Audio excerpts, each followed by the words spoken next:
Inilibing na kinabukasan ang aking pinsan. Kaya naman nagpasya kong makipaglamay ng gabing yon. At dahil huling gabi na yon ng lamay, kaya dumagsa ang maraming tao sa burol ni Mariel. Maganda si Mariel, 18 anyos, at siya ang pangatlong biktima ng isang serial killer na pinaniniwalaang isang aswang. Oo, isang aswang ang salarin dahil pagkatapos halayin ng biktima ay kakainin ang kanyang lamang loob. Kaya naman, takot na takot ang aking mga kabarangay, lalo na ang mga kababaihan dahil siguradong isa sa kanila ang sunod na magiging biktima. Nalibang ako sa paglalaro ng tong its dahil mahigit 2,000 piso na ang aking panalo. Hindi naman ako pwedeng umayaw kagad dahil baka pag-initan ako ng aking mga kalaro.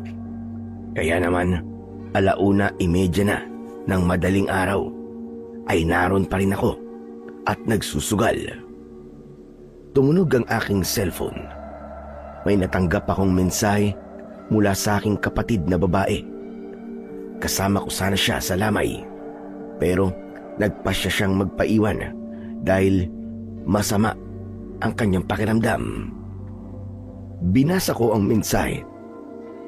Sabi ron, umuwi na ako dahil natatakot daw siya dahil parang meron daw umaaligid sa bahay.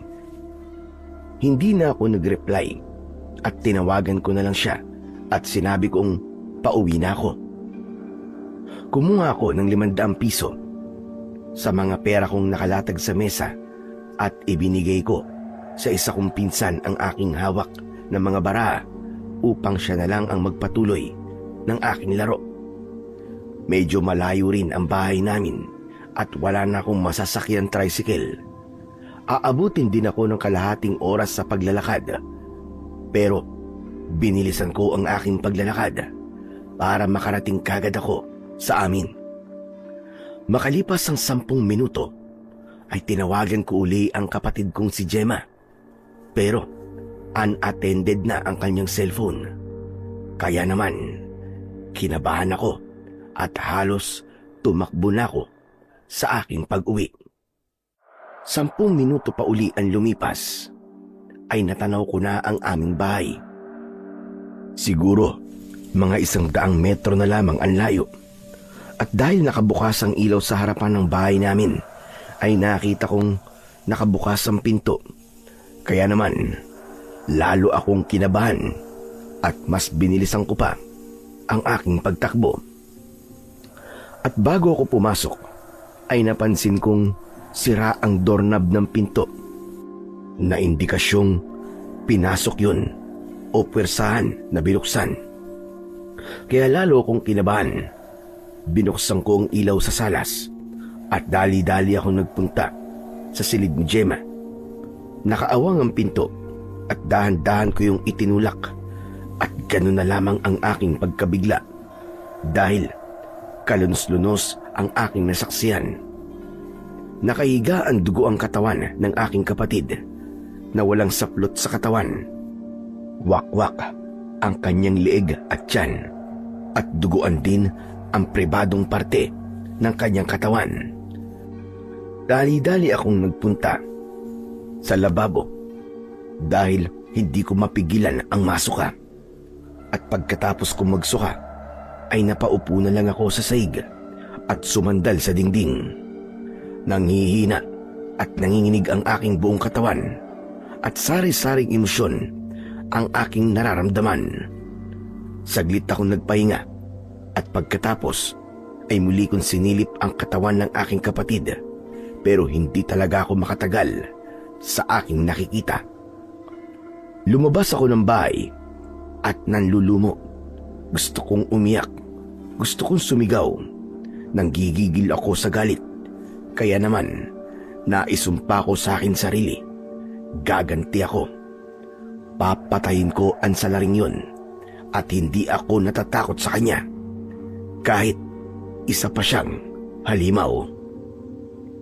Ilang minuto pa ay may nakita akong naglalakad ng mabilis papalapit sa akin at nang malapit na siya ay aking nakilala. Si Itay pala. Nasa lamay din siya ng pinsan ko at naalarma siya nang malaman niyang bigla akong umalis at umuwi. Ano ba nangyari? Nagmamadali ka raw umuwi. Kaya na ba sinundan na kita rito? Hindi ako makasagot. Hindi ko alam kung anong sasabihin ko kay tatay. Hoy, ano ba? Magsalita ka. May masama ba nangyari? Teka muna, nasaan ba si Gemma? Mga impit na hikbi ang aking naisagot hanggang tuluyan na akong mapaiyak. Dali-daling pumasok sa bahay si tatay at pinuntahan ang silid ng aking kapatid. Isang malakas na sigaw at palahaw ang aking narinig mula kay tatay. Isa lang ang ibig sabihin ng kagimbal-gimbal na pangyayaring yun. Si Gemma ang sunod na paglalamayan. Dahil si Gemma, siya ang ika-4 na biktima ng serial rapist na isang aswang. Mabilis na kumalat ang balibalita, kaya minsan pa ay nabalot talaga ng takot at pangamba ang buong barangay at mas lalong naalarma si Kapitan at ang mga tauhan sa barangay. Hindi pa man nalilibing si Mariel, ay may kasunod na kagad na biktima. Kumusta na, Temyong? Nasaan ang kapatid mo? Nasa puninarya pa po. Mamayang hapon pa po dadalhin sa bahay ang kanyang bangkay. Di bale. Ngayon naman ang libing ni Mariel. Kaya sa inyo ko naman ipapadala ang tolda at mga upuan. Maraming salamat po, Kapitan. Siya nga po pala. Kumusta na po ang ginagawang investigasyon ng mga pulis? Pang-4 na pong biktima ang aking kapatid. Pero wala pa rin po ba silang sospek? Wala pa nga, Temyong eh. Alam mo naman ang mga pulis, hindi sila naniniwala sa ganong kwento. Abay sabi nila, katag-isip lang daw ang mga aswang at ang iba pang mga maligno.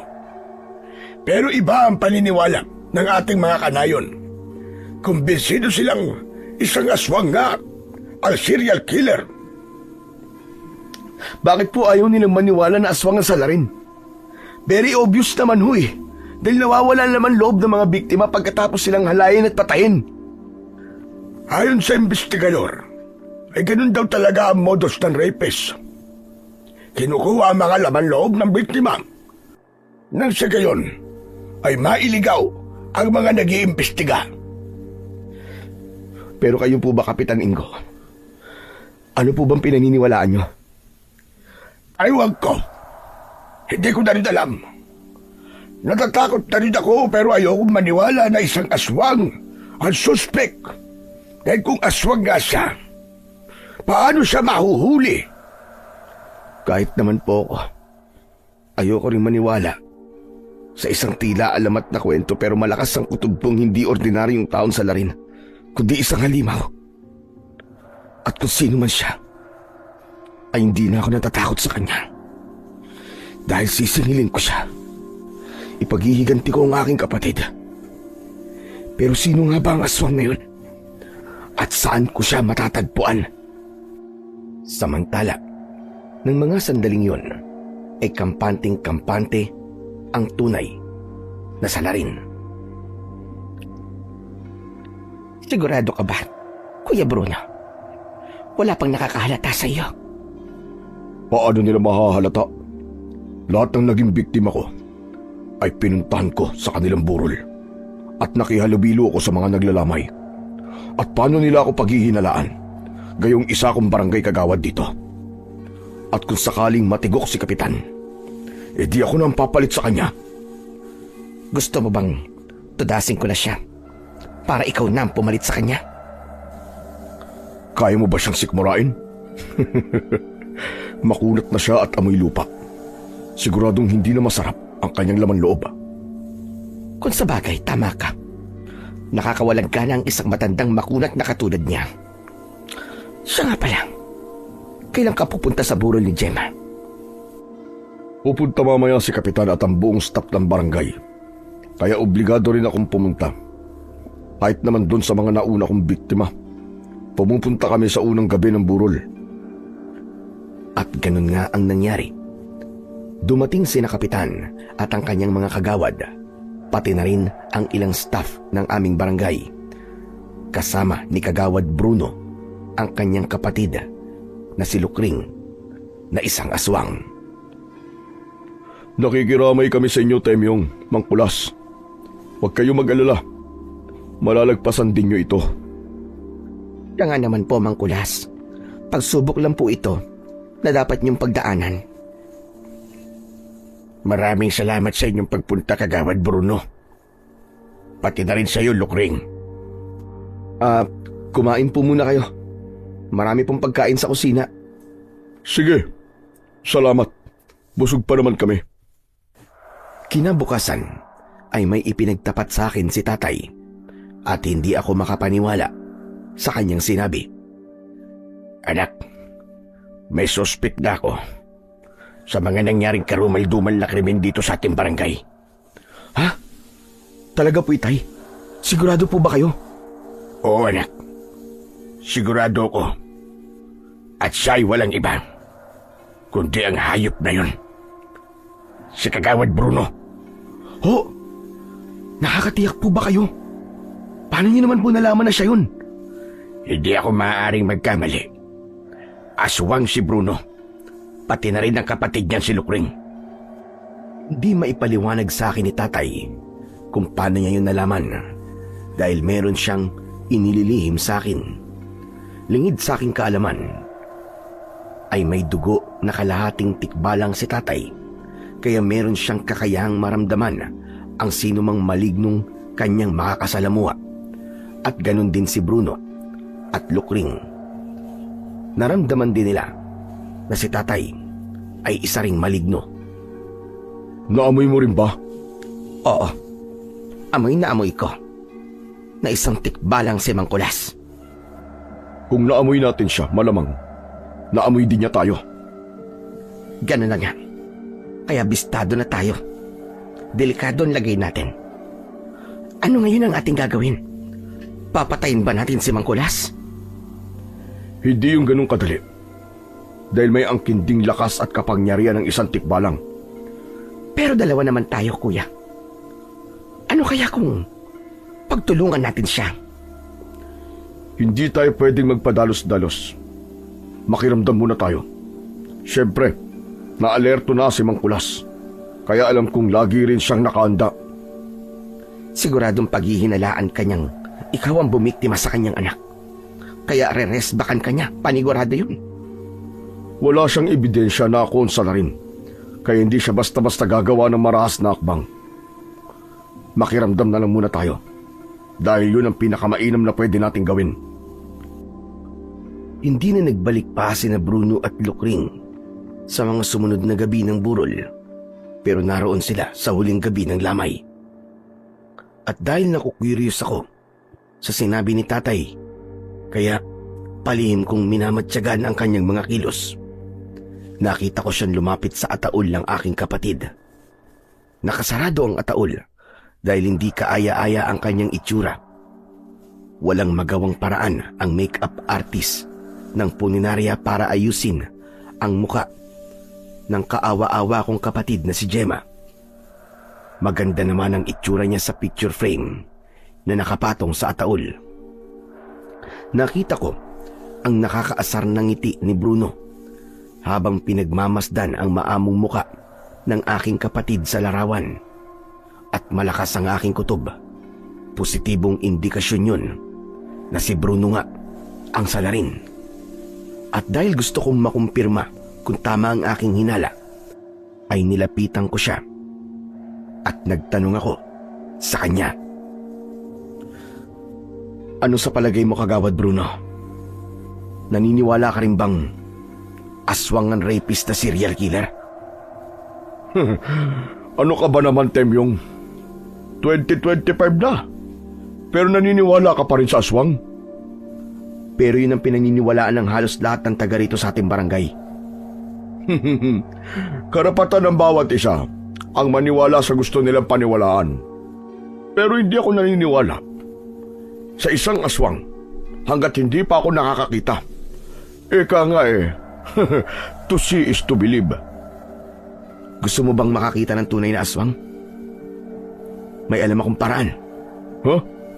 Talaga? Paano? Humarap ka sa salamin. At may pangit na aswang kang makikita.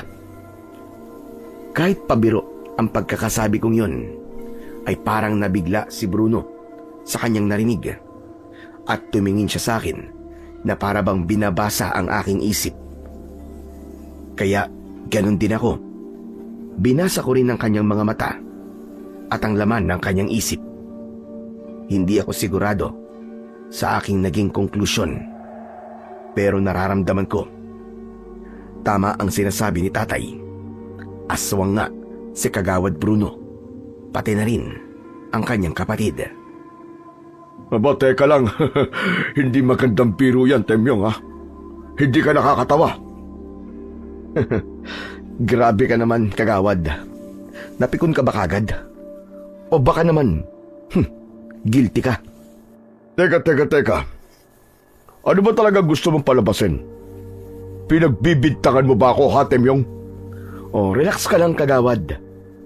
Cool ka lang. Natatakot na tuloy ako eh. Kung makatingin ka kasi parang gusto mo akong lapain. Nagmumukha ka tuloy totoong aswang. Biglang tumalikod si Bruno dahil napikon siya sa akin. At sapat na yung indikasyon na tama nga ang sinabi ni tatay. Isa ngang aswang si Kagawad at siya ang salarin na gusto kong paghigantihan. Pero paano nga ba ako makakaganti? Paano ko yun gagawin? Pagkatapos ilibing ang aking kapatid, ay nag-usap kami ni tatay at nasabi ko na sa kanya ang ginawa kong pagmamatsyag kay Bruno, pati na rin ang aming naging diskusyon. Kung ganun, naniniwala ka na sa akin ngayon? Opo tay, tama po kayo. Si Kagawad Bruno nga po ang humalay at pumatay kina Mariel at Gemma. At kailangan natin ba'y pagiganti ang iyong kapatid at ang mga pinatay ng hayop na aswang na yun? Pero tay, paano po natin lalabanan ng isang aswang? Bawang at asin lang ang karaniwang pangontra sa kanila, anak. Ano naman po magagawa ng bawang at asin? Sa lalaking aswang, ay depensa lang natin yun para hindi sila basta makalapit sa atin. Pero sa babaeng aswang, kung siya isang manananggal, pwede natin lagyan ng asin at bawang ang kanyang kalahating katawan. Ang ibig po ba ninyong sabihin aabangan ko pong mahati ang kanyang katawan? At kapag iniwan na niya ang kalahati niyang katawan, ay ilalagay ko rin sa ibabaw ang asin at ang bawang? Ganun ba? Ganun na nga. Hindi na makakabalik pa ang manananggal sa kanyang kalahating katawan at mamamatay siya pagsikat ng araw. Nagkaroon ako ng ideya sa sinabing yun ni tatay. Ang kapatid ni Bruno na si Lukring ay malamang na isang manananggal. Siya ang uunahin kong patayin dahil siya ang mas mahina sa kanilang dalawa. Pero paano ko naman yun gagawin? Aabangan ko ba siya gabi-gabi? At saan ako mag-aabang nang hindi niya namamalayan? Hindi kalayuan ang bahay nila sa amin. Kaya naman, makakapagmanman ako malapit sa lugar nila.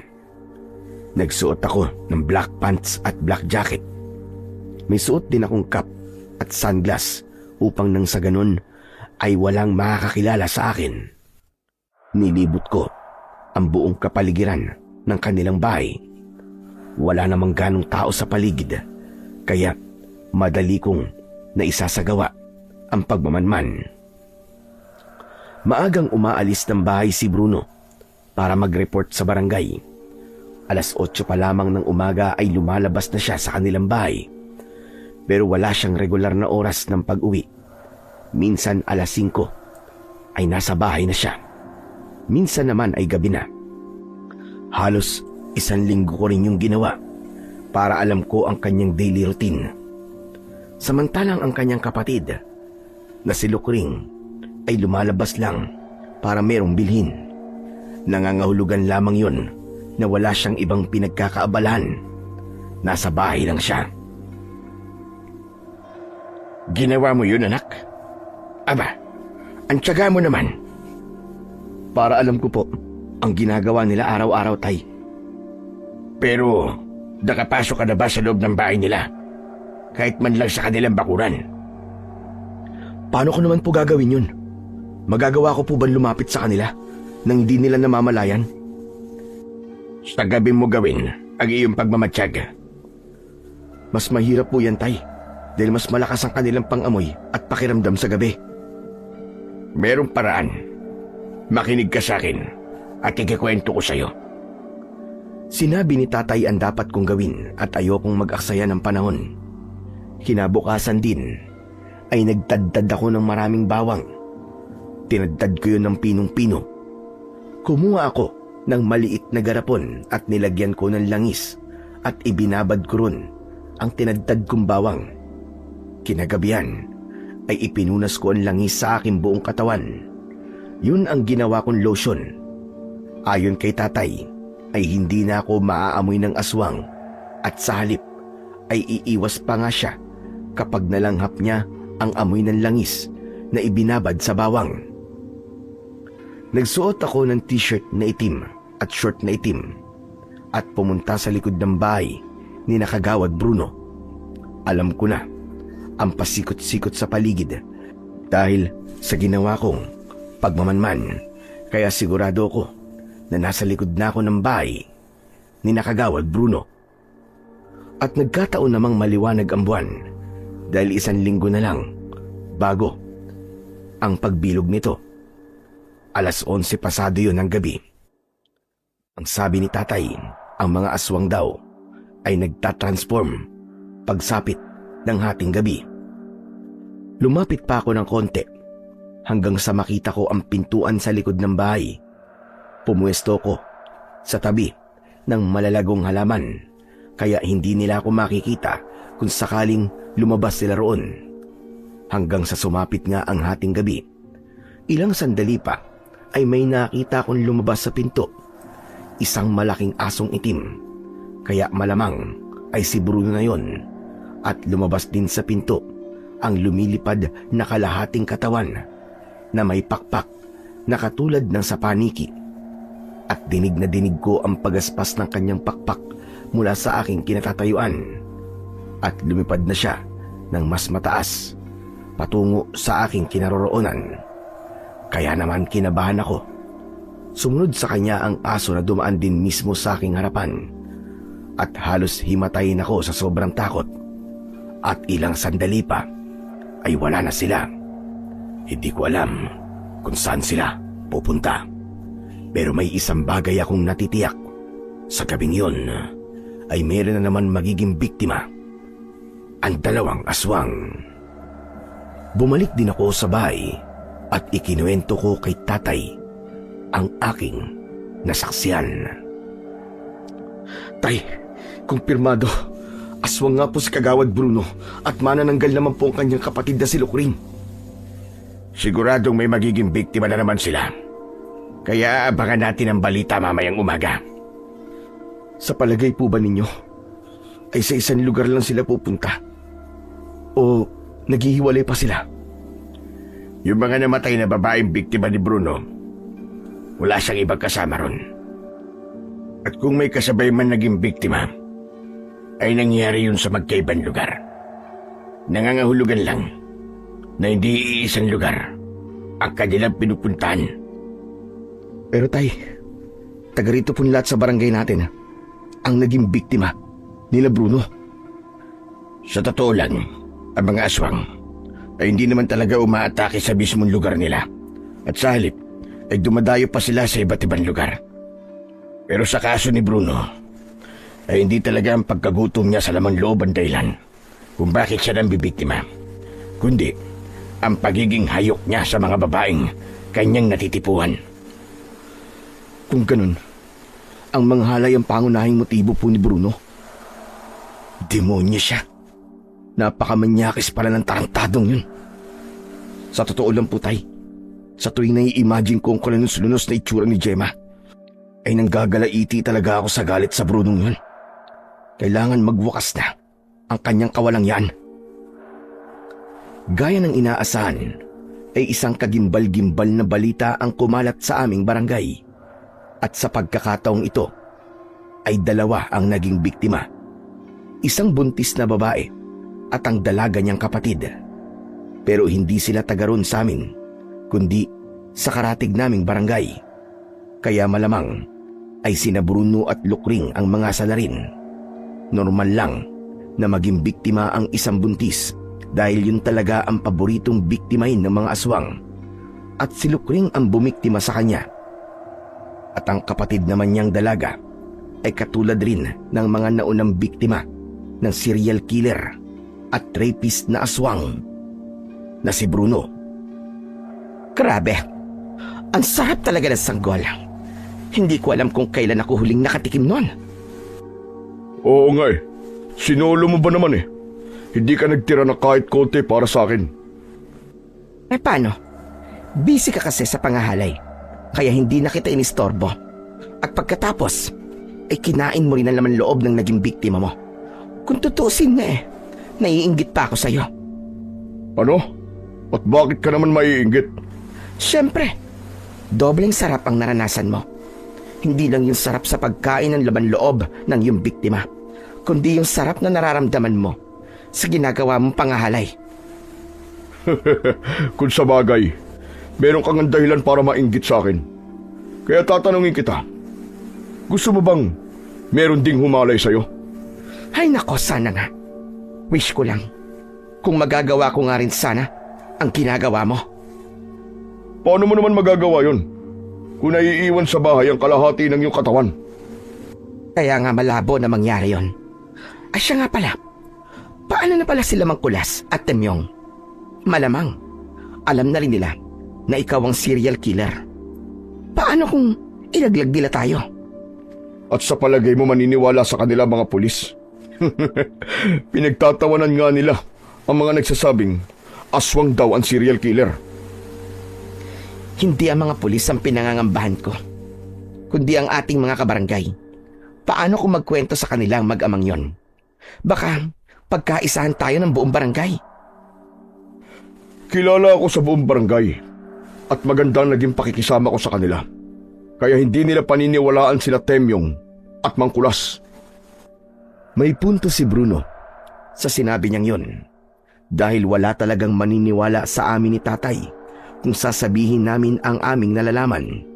At maging si Kapitan ay hindi maniniwala sa amin dahil close silang dalawa ni Bruno. Ganun pa man ay sinubukan ko pa rin kausapin si Kapitan dahil siya man ay naniniwalang aswang nga ang serial killer, pero wala siyang kaalam-alam na kasama niya sa araw-araw sa barangay hall ang tunay na salarin. Grabe na talaga ang mga nangyayari, Kapitan. Panglima na ang sumunod na biktima. Oo nga eh. Pero nagpapasalamat pa rin ako. Dahil sa pagkakataong ito, ay hindi na taga rito sa atin ang huling biktima. Pero, wala pa ba talaga kayong ideya kung sino po ang salarin, Kapitan? Kung ang mga pulis nga ay walang alam, ako pa kaya? Pero sa palagay niyo po, ay taga rito kaya sa barangay natin ang serial killer? Matagal na ako rito sa barangay natin. At halos lahat ng taga rito ay kilala ko. At kung may paghihinalaan man ako, ay yung mga drug addict na kakilala ko. Pero lahat sila ay nakausap na ng mga investigador. At wala ni isa sa kanilang naging suspect.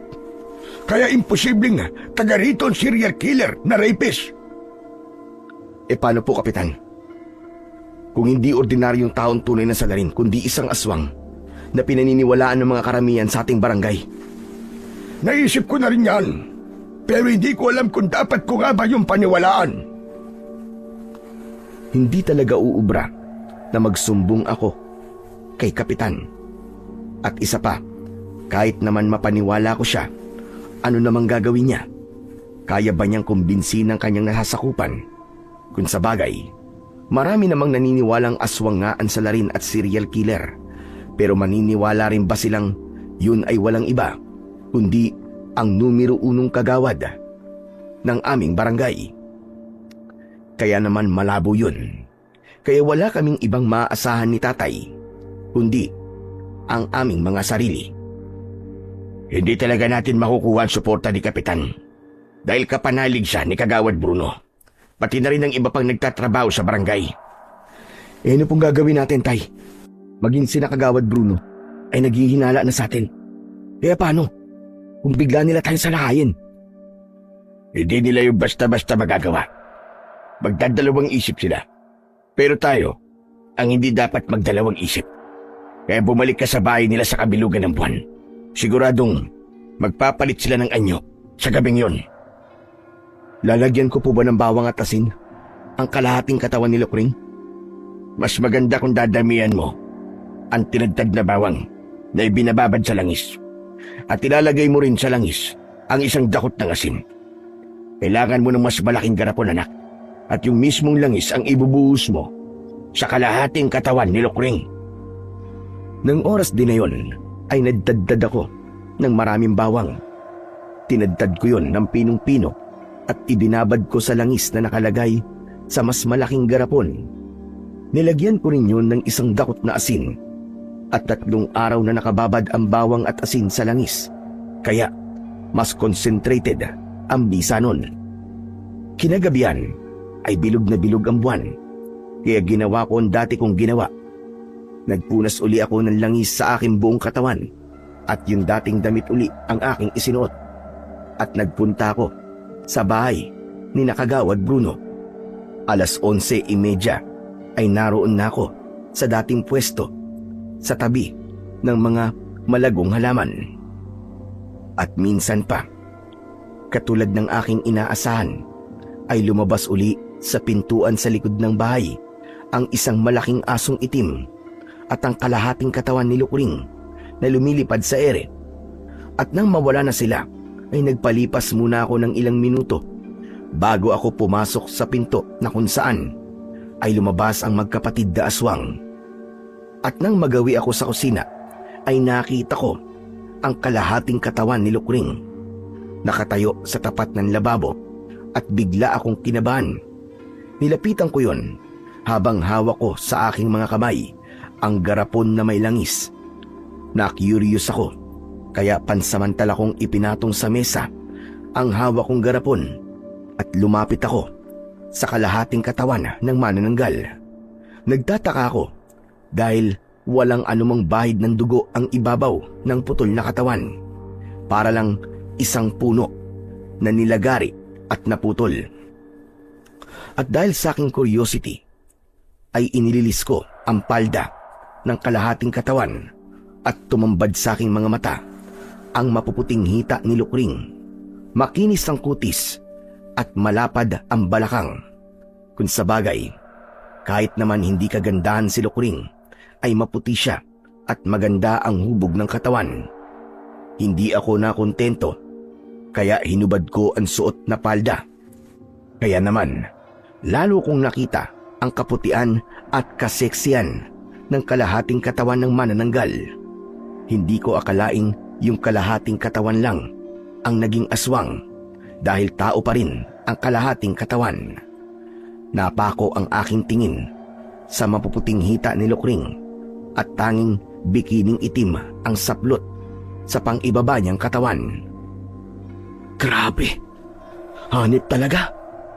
Ang puti ng kanyang hita at legs. Flawless! At bakit ganitong nararamdaman ko? Pambihira! Nanginginig ang katawan ko at kung ano-ano naglalaro sa isip ko. Luminga ako sa paligid at nakakita ko ng maliit na tuwalya. Kinuha ko yun at pinunas ko ang nakapahid na langis sa aking kamay at braso. Pati mukha ko ay meron ding langis, kaya pinunasan ko din yun. May sabon sa lababo, kaya naghilamos ako at naghugas ng kamay at braso. At pagkatapos ay muli kong tinitigan ang mapuputing hita ni Lukring at saglit ko yung hinimas. Anak ng tokwa, oo. Hindi lang flawless ang kanyang kutis, kundi malambot pa at makinis. Hindi ko na kaya to, kaya pasensya ka na, Lukring. Sa'yo na lang ako gagante sa ginawa ng kuya mo sa kapatid ko. Hindi ko na napigilan ang aking sarili, kaya tuluyan na akong nagpatianod sa tawag ng tukso. Ibinaba ko ang bikining itim niya at napabuntong hininga na lang ako nang tumambad sa akin ang kanyang hiyas. At habang tumutulo ang malamig na pawis sa aking katawan, ay tumulo rin ang aking laway. At sa pagkakataong yun, ay masasabi kong ako ay tulad na rin ng isang aswang at isang manananggal, ang aking biktima. Samantala, ng mga sandaling yon ay nasa ibabaw ng bubong ang magkapatid na aswang. Isa na namang buntis ang kanilang bibiktimahin. Naaamoy ko na ang sanggol. Grabe, ang bango. Takam na ako. Oo nga, ang bango. Nakakatakam na talaga.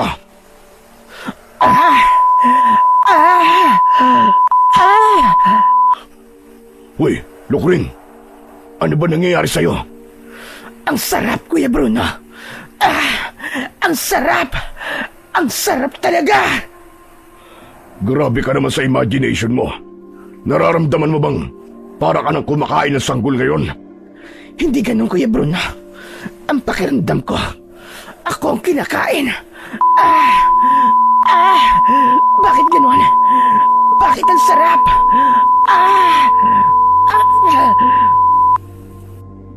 Teka nga, hindi kita maintindihan eh. Ano ba talaga nangyayari sa'yo? Ewan ko, Kuya. Hindi ko alam. Parang mababaliw ako sa sarap. Hindi ko talaga lubos maisip na magagawa ko yun. Kung sa bagay, 3 taon na akong tigang dahil taon na rin ang nakalipas pagkatapos kong makipag-break sa aking girlfriend. Kaya hayon, sisid marino ang ginawa ko sa kalahating katawan ni Lukring at nagkataong may bigote pa ako. At doon ko napagtanto na nararamdaman pala niya ang ginagawa ko. Kaya naman biglang gumalaw at pumulupot sa aking likod ang isa niyang paa at binti. Samantalang ang isa pa niyang paa ay itinulak pakabig ang aking ulo at lalo niyang isinubsob sa kanyang hiyas. At dahil sa kanyang reaksyon ay natakot ako at gusto kong kumalas, pero lalong humigpit ang pulupot ng kanyang mga paa sa aking katawan na halos magpambuno na kami. Pero pinilit ko talagang makawala hanggang sa ako ay makahugalpos at dali-dali akong umalis. Nakarating ako sa bahay na dala pa rin ang garapon ng langis. Hindi ko na isa katuparan ang aking plano. Kaya ganun na lang ang pagkadismaya ni tatay. Anak ka ng weteng Temyong oh. Naroon ka na eh. Bakit hindi mo ibinuhos yung dala mong langis sa kalahating katawan ni Lukring? Pasensya na, tay. Nagambala kasi ang utak ko eh. Anong ibig mo ba sabihin? Tay, kasi na-curious kasi ako. Kaya tinignan ko kung anong itsura ng kalahating katawan ni Lukring. Tinanggal ko at inubad ang kanyang palda. Walang hiya ka. Binusuhan mo pa ang manananggal na yun. Hindi ka man lang ba nandire? At bakit naman po ako mandidiri, tay? Ang puti nga po ng legs niya eh, flawless talaga. Pambibabaks po ang dating. Tapos ang kinis pa po. Tapos ang lambot ng kanyang kutis. Naku po, nalinti ka na sa Santissima Kulasang Pinong-Pino. Ano bang katarantaduan ang pumasok sa kukote mo, ha? Ay naku, tay. Sinabi niyo pa. Kaya hindi ko nga po napigilan ang sarili ko eh. Bakit? Ano bang ginawa mo? Ipinigtapat ko kay tatay ang aking ginawa at halos matulala siya habang ikinikwento ko ang mga pangyayari. Hindi siya makapaniwala sa kanyang narinig. Grabe ka, Temyong. ibang klase ka rin. Hindi ko lubos maisip na magagawa mo yun. Bakit tay? Nai-imagine niyo po ba ang naging eksena namin ni Lukring?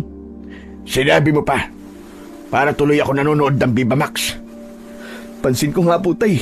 Ayan biglang may bumukol po sa harapan ninyo. Anak ka ng teteng, napansin mo pa yon? Bitin pa nga ako sa storya mo eh. Tama po kayo, bitin talaga. Dahil hindi ko po naisa katuparan ang gusto kong gawin. Ewan ko lang kung magkakaroon pa ako ng isa pang pagkakataon, tay. Damuho ka talagang bata ka, oo. Huwag mong sabihin, naghahangad ka pang masundan ang pangyayaring yon. Siyempre naman po, bitin ang part 1 kaya dapat may part 2. Gaya nga po na nasabi nyo, tay, para lang po kayo nanonood ng Viva Max, pero bitin ang istorya. Sana nga pang Viva Max. Pero paano kung pang shake, rattle and roll ang sumunod na eksena? Siyempre, malalaman nila Bruno at Lukring ang ginawa mong kapangasan, kaya malamang na pag-iinitan kanila. Wala naman po silang ebidensya na ako ngayon. Oo nga, pero ikaw pa rin ang pangunahing sospek. Kaya mag-iingat ka, Temyong. Bakit tay, pwede rin po kayo maging sospek kaya mag-iingat din po kayo. Samantala, sa pagbabalik ng magkapatid na aswang sa kanilang bahay, ay gano'n na lang ang galit at panggigigil ni Bruno. Napakawalang hiya niya. Papatayin ko siya. Relax ka lang, kuya. Kumalma ka lang. Paano ako magiging kalmado? Pinagtangkaan kang halayin ng hudas na yun. Hindi naman big deal sa akin yun, kuya. Sa katunayan nga nag-enjoy pa ako sa ginawa niya. Umayos ka, Lukring, ha? Ngayon ko lang nalamang malandi ka pala. Pwede ba, kuya? Humarap ka muna sa salamin bago mo ako pagsabihan ng ganyan. Mas masahol pa nga ang ginagawa mo 5 na ang babaeng hinalay mo. At hindi naman pa pwedeng ikaw lang ang may karapatang lumigaya at masarapan. Siyempre ako rin. Pero nalagay sa peligro ang buhay mo, Lukring. Paano? Kung lagyan niya ng bawang at asin ang kalahati ng katawan mo. Nakita naman natin yung patak ng langis sa sahig, di ba? Amoy bawang na may asin. Pati yung tuwalya ko, may langis ding amoy ng bawang. Sa tingin ko, ayun talaga ang binabalak niya. Natuksulan siya sa kalahati mong katawan. Kaya hindi niya itinuloy ang masama niyang plano. Kaya nga, buhay pa ako. Kaya wag kang high blood masyado, kuya. Forget about it, my dear brother. Cool ka lang. Hindi ako matatahimik hanggat hindi ko nalalaman kung sino ang manyakas na yun. At walang ibang pwedeng gumawa nun, kundi si Mang Kulas. O kaya naman, ay si Temyong. Malamang si Temyong yon. Dahil naramdaman ko, meron siyang bigote. Napaliyad pa nga ako sa sobrang kiliti. Talaga lang Humanda siya sa akin. Dahil papatayin ko siya. Yan ang wag na wag mong gagawin. Dahil ako ang makakalaban mo. O hindi. Nalintikan na. Mukhang na-inlove pa yata sa akin si Lukring. Pero okay lang. Dahil pabor yun sa akin. Hindi ako basta-basta makakanti ni Bruno. Dahil meron na akong kakampi. At dahil doon ay madali kong maisa sa katuparan ang aking paghiganti. Pero kailangan ko ng mas maingat at mabisang plano. Kaya pag-iisipan kong mabuti ang susunod kong hakbang. At dahil pare-pareho naming alam ang mga nangyari, kaya magpapakiramdaman muna kami. Isang araw, habang ako ay naglalakad sa kalsada, ay sinundan ako ni Lukring. Napansin ko yon, pero nagkunwari akong hindi ko alam na nakabuntot siya sa akin. At nang medyo malayo na ang nalalakad ko, ay huminto ako at nilapitan ko siya. Sinusundan mo ba ako? Hindi Baka nagkataon lang na pareho tayo ng pupuntahan. Bakit, Temyong? Saan ka ba pupunta?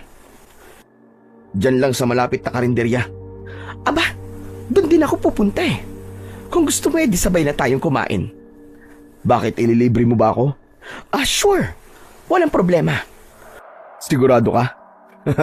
Malakas akong kumain. Okay lang. Basta, kakainin mo rin ako. Ha?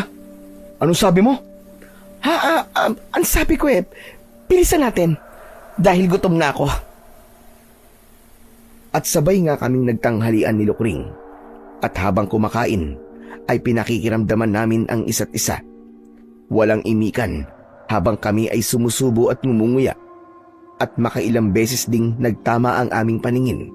Pero hindi naman magawang titigan ang isa't isa dahil parang napapaso kami at naiilang na rin.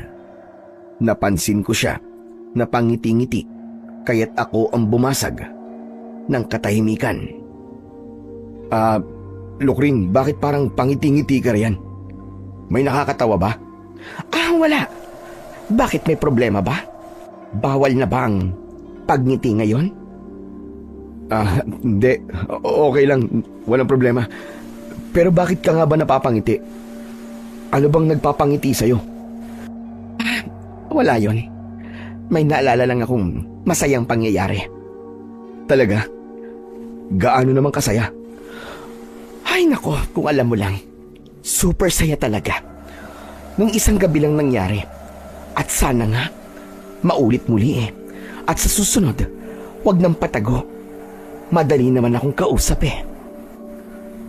Alam ko ang mensaheng binitiwan ni Lukring sa akin. Lalo na't sinamahan pa niya yon ng pilyang ngiti habang nakatitig ng malagkit sa akin. Very obvious namang nagpe-flirt siya sa akin. Pero patay mali siya lang ako na para bang wala akong alam. Kahit pa alam kong bistado niya na ako. At isa pa, ayokong magkaroon ng special na koneksyon sa kanya.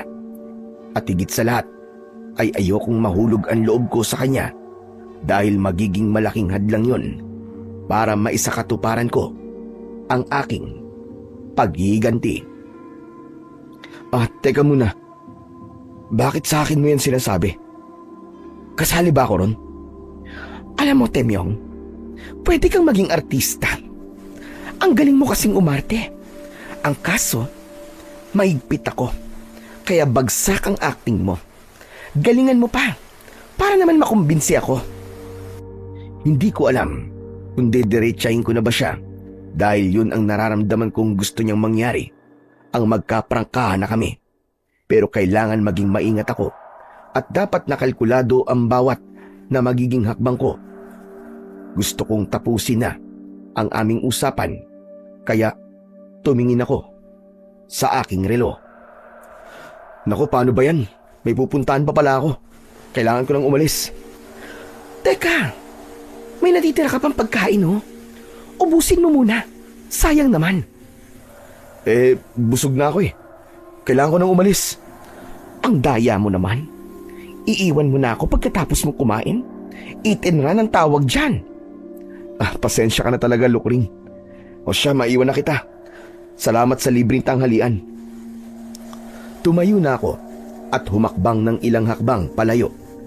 Pero may biglang pumasok sa isip ko. Kaya napahinto ako at binalikan ko siya. Teka, may nakalimutan pala akong sabihin. Kung gusto mong maulit muli, mas maganda pa rin yung patago para merong thrill. Kahit puro pasaring ang naging pag-uusap namin ni Lukring, ay nagkakaintindihan na kami sa mga mensaheng nais naming iparating sa isa't isa. Hindi namin magawang magkaprangkahan dahil pareho kaming naiilang, dahil alam naming nakakahiya pa ring pag-usapan ang namagitan sa amin at kung ano nga ba ang susunod na kabanata ay hindi namin alam. Pero may isang bagay na pareho naming natitiyak. Nananabi kami at nasususpense kung ano nga ba ang sunod na mangyayari. Ganun pa man ay hindi ko dapat makalimutan ang pangunahing kong layunin, ang maipaghiganti ang aking kapatid. Mabilis na lumipas ang 2 linggo at may nadagdag na namang biktima si Bruno. Dahil isa na namang bangkay ng magandang babae ang natagpo ang patay at hinalay. Isang batang-bata at 15 anyos na babae mula sa aming karatig na barangay. Pambihira. Wala talagang patawad si Bruno. Kahit sino na lang na kanyang makursunadahan. Wala siyang pinipili. At sukdulan na ang kanyang kademonyohan. Opo tay, tama kayo. Kaya kailangan po na matapos na po kanyang kasamaan. Oo anak, lahat naman ng bagay ay mayroong katapusan. Kaya darating din ang kanyang katapat. Pero tay, kailan pa po yun? Hindi ko na mahihintay pa ang araw na yun. Kailangan makaisip na ako ng paraan kung paano ko siya papaslangin. Kalimutan mo na ang binibalak mo. Dahil sigurado mapapahama ka lang. Bakit tay? Wala na ba talaga kayong balak na bigyan ng hustisya ang sinapit ni Gemma? Napatawad niyo na po ba si Kagawad Bruno sa karumal-dumal niyang ginawang kawalang yan? Siyempre hindi. Dahil pwede naman tayong gumanti at maningil sa ibang paraan. Po, teka. Ano pong ibig niyo sabihin, tay? Tapusin mo na ang iyong naumpisan. Halayin mo rin at patayin si Lukring. Ganun naman talaga ang plano ko, tay. Hihintayin ko ang sunod na pagbilog ng buwan at sa gabi niyo ko isasakatuparan ng aking pagigigante hanggang sa dumating na ang araw na aking pinakahihintay. Samantala, dumako naman tayo sa bahay ni na Lukring. Nanggaling ako sa bahay ng dati kong classmate nung high school pa kami at may kapitbahay silang buntis. Kaya natatakam na naman ako, kuya. Hindi na muna ako sasama sa'yo. Dahil may iba akong pupuntahan mamaya. May bago rin akong prospect. Hindi na lokal, kundi imported. Isang sexy at magandang Amerikana. Sa wakas, ay makakatikim din ako ng ibang lahi. Ibang klase ka talaga, Kuya Bruno. Habang tumatagal, ay nagle-level up na ang iyong kamanyakan. Hindi mo pa kasi nararanasan tumirik ang iyong mga mata sa sobrang kaligayahan. Maiintindihan mo rin ako kapag nakarating ka na sa ikapitong langit. Huwag kang mag-alala. Malapit na, Kuya Bruno. Dahil pupuntahan ko rin ang sinasabi mong ikapitong langit. Matagal ko nang pinaghandaan ang araw na yon. Mahigit 1 linggong nakababad sa isang garapong langis ang tinadtad na bawang. At syempre, may kasama ring asin. Hindi ko lang uulitin ang dati kong ginawa, kundi mas higit pa ron ang aking gagawin. Pangalawang pagkakataon na ito, Temyong. Kaya sana naman ay hindi ka na muling mabigo. Hindi na po, tay. Hindi na mangyayari yun. Dahil ang gabing ito ay ang araw ng paniningil. Magbabayad si Bruno sa kanyang utang sa atin at ang kawawang Lukring dahil siyang magiging pambayad ng kanyang kapatid.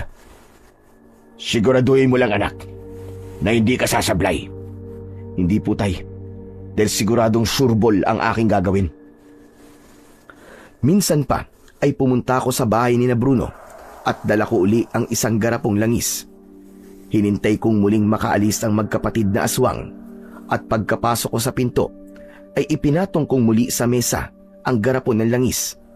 Hinanap ko ang kalahating katawan ni Lukring pero hindi ko natagpuan sa kusina sa dati niyang tinayuan.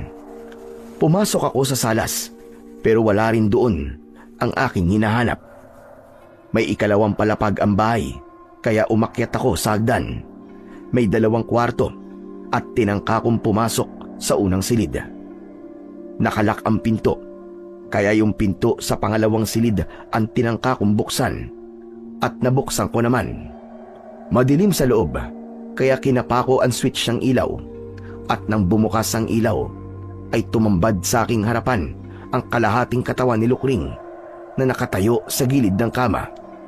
Wala nang suot na kahit na anong saplot kaya biglang bumilis ang pintig ng aking dibdib at napalunok na lang ako habang nakatitig sa matambok na pisngi ng langit.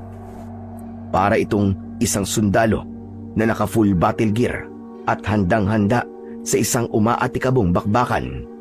Naamoy ko rin ang napakabango niyang pabango kaya para akong bakal na hinahatak ng kalahating katawan ni Lukring na para namang isang magnet. Ibang klase ka, Lukring. Talagang pinaghandaan mo ang gabing ito. Kaya huwag kang mag-alala. Dahil sulit ang iyong paghahanda. Dadalhin talaga kita sa langit.